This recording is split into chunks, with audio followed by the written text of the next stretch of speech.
ಇಲ್ಲಿ ಆಶೀರ್ವಾದ ತಗೋಬೇಕು ಅಂತ, ಆ ಭಗವಂತನ ಒಂದು ಕೃಪೆ ಪಡಿಬೇಕಂತ ಎಲ್ಲರೂ ಈ ಒಂದು ಕ್ಷೇತ್ರಕ್ಕೆ ಬಂದು ಎಲ್ಲ ದೇವರುಗಳನ್ನೂ ಸಹ ಒಂದೇ ಕಡೆ ನಾವು ನೋಡಿ ಅವರ ಆಶೀರ್ವಾದವನ್ನು ತಗೋಬೇಕಂತ ಇದು ಎಲ್ಲ ದೇವರುಗಳ ಒಂದು ಸಂಗಮ. ಇಲ್ಲಿ ಎಲ್ಲ ದೇವರನ್ನು ಒಂದೇ ಕಡೆ ದರ್ಶನ ಮಾಡೋಂಥದ್ದು ನಮ್ಮ ಪೂಜ್ಯ ಗುರುಗಳು ಮಾಡಿಟ್ಟು ಹೋಗಿರೋಂಥ ಒಂದು ಅದ್ಭುತವಾದಂಥ ಒಂದು ದೇವಸ್ಥಾನ ಇದು. ಅದಕ್ಕೆ ಎಲ್ಲರೂ ತುಂಬ ಜನ ಬಂದು ದರ್ಶನವನ್ನು ಪಡಿತಾರೆ.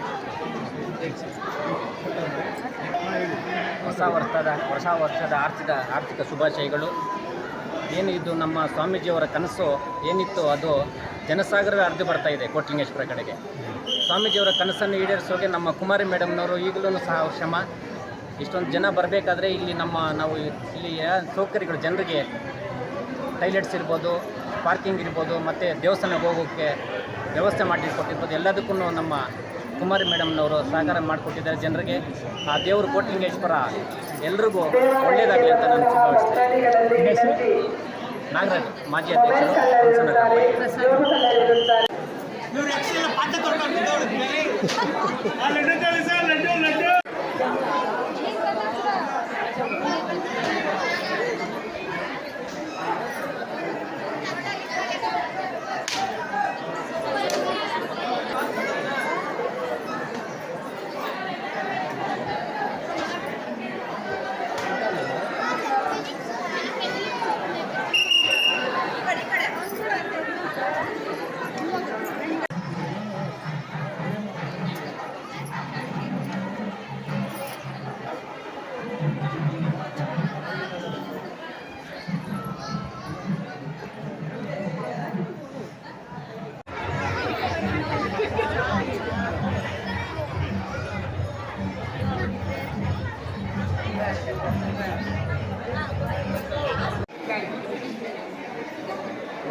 लिखा का तो ये आके और बोले ठीक है।